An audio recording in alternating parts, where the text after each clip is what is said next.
Well, hello everyone. I know my two little ring lights here are making, look at that, that looks kind of creepy. That's freaky, isn't it? Oh boy, that's kind of freaking me out. We are on the next chapter of All Rise, and there was some interesting material in here.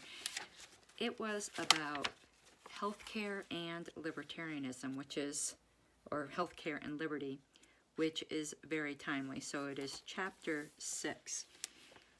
And it starts with a great quote from P.J. O'Rourke. He says, P.J. O'Rourke stated it best when he said that if you think healthcare is expensive now, wait until it's free. I thought that was fantastic. I got to remember that one.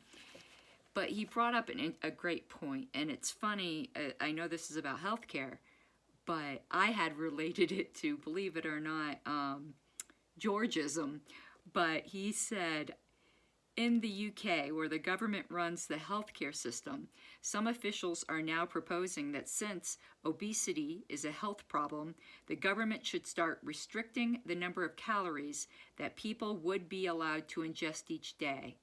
Imagine the cost and intrusions into our lives of monitoring and enforcing such a scheme. But this, of course, would be a logical result, because when governments have a financial interest in our health, they have an economic incentive to micromanage our lives. But that goes with anything, you know, public squares. In Georgism, if everyone literally has equal right to the entire earth, and certain people are just paying certain funds to have this exclusive possession, everyone has an interest then in micromanaging how that private property is used. And he brought up a history here that a lot of people don't know, and it's how it became common for health care to be provided by the employer, and it is a classic case of unintended consequences. So he talked about in World War II, wages that employers could pay were frozen. Now, I don't know why that is. That's interesting. I'd like to find out the reason behind that. So it says, how could employers entice more skilled and able employees to work for them if they couldn't offer them more money? The answer was to offer them benefits like medical insurance. And this situation was compounded again under President Nixon's system of wage and price controls. So now, as we know, a large percentage of employees have their health insurance paid by employers. It is actually a very twisted system. And yeah, unintended consequences. And in speaking of healthcare costs, he notes that the U.S. is one of only a few developed countries that strictly divides drugs into two categories, prescription and over-the-counter. He mentions how many countries in Europe have a third category, which is behind the counter. Basically, they can be given without a doctor's prescription, but under the guidance of the pharmacist. And he encourages much more of that in this country, especially considering the strenuous schooling that the pharmacist does need to obtain.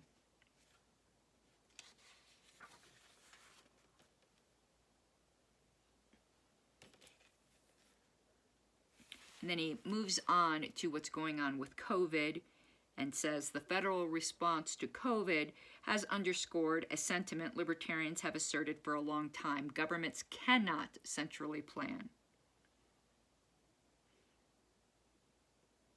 Says the Centers for Disease Control and the FDA used their monopoly powers to obstruct private efforts to produce testing for the virus, developing vaccines, and bringing new products to market by prohibiting doctors, patients, and entrepreneurial companies from exercising their right to try.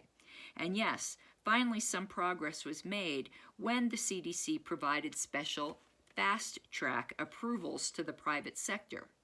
But the need for those special approvals simply highlights the problem in central planning, which is there's a better way.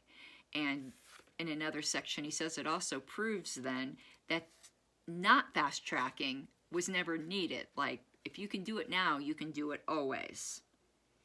And he says politicians naturally respond to problems by protecting themselves politically. So virtually every governor and mayor said things like, I'm going to do everything in my power to keep you healthy. Why did they do that? Because if you stay healthy, they can say, see, it worked, I'm a hero. And if you do get sick, they can say, well, you can't blame me because I did everything I could. Politicians with political courage, such as libertarians, would have left the operations of businesses up to business owners, their employees, and their customers. Yep. He notes that New York Governor Cuomo made many misguided comments, but one of them being, if the shutdown saves even one life, it'll be worth it. Really? We could save a lot of lives if we all stopped driving cars. And he said, even if you agree now that being quarantined and ordered to wear a mask in public by the government are good ideas, what if next time you don't agree? It is a fact of life that once governments gain power and control over we, the people, they almost never give it up. Of course, in situations like COVID-19, governments can fill some positive roles in gathering and disseminating accurate information and making recommendations about how we can best remain healthy. But we should never allow governments to keep us in jail in our homes without the due process of law for each one of us on an individual basis. And, you know, Judge Gray is pretty, in general, a moderate libertarian and pretty mild in his messaging, but this is strong stuff compared to what the National Party wouldn't say, you know, like put out. You know, he was much stronger, and that's to the shame of the National Party right now. The bottom line is that governments cannot centrally plan an economy and certainly cannot effectively reopen one. This can only be done in a libertarian system where myriads of small decisions are made quickly by both buyers and sellers. I think this so far is my favorite chapter, even though in it he advocated some things that I wouldn't, such as, you know, a solution he had for issues with healthcare costs would be mandating those who could put in $5,000 a year into an HSA and have it roll over each year for any amount not used, and that it could be used for retirement on amounts not used. And he said then the patient would become more of a partner with the doctor and would have an incentive to save money rather than get every test they could, even with minimal benefit. Now, the theory behind all of that is great. What I didn't like is mandating that people put that amount of money in. And he also then said the government would provide HSAs, always with at least a small deductible, so there was skin in the game for those who did not have that kind of funds to put in themselves. You know, I don't like government requirements of that, but, you know, for a moderate plan, you know, it certainly is better than what we have now, and, you know, I think it could be successful. Oh, so I shut this before I said, with our next chapter will be school choice, liberty, and education. And I assume it's going to be a lot about vouchers, but continuing the government schooling. I don't know for sure. I'm just guessing that's what it will be. And let's take a look at what's coming out after that. Liberty and Our Children, Liberty and War, Liberty and Immigration, Liberty and Religion, and Liberty and the War on Drugs. All right, next few days we'll have the next chapter. Bye-bye.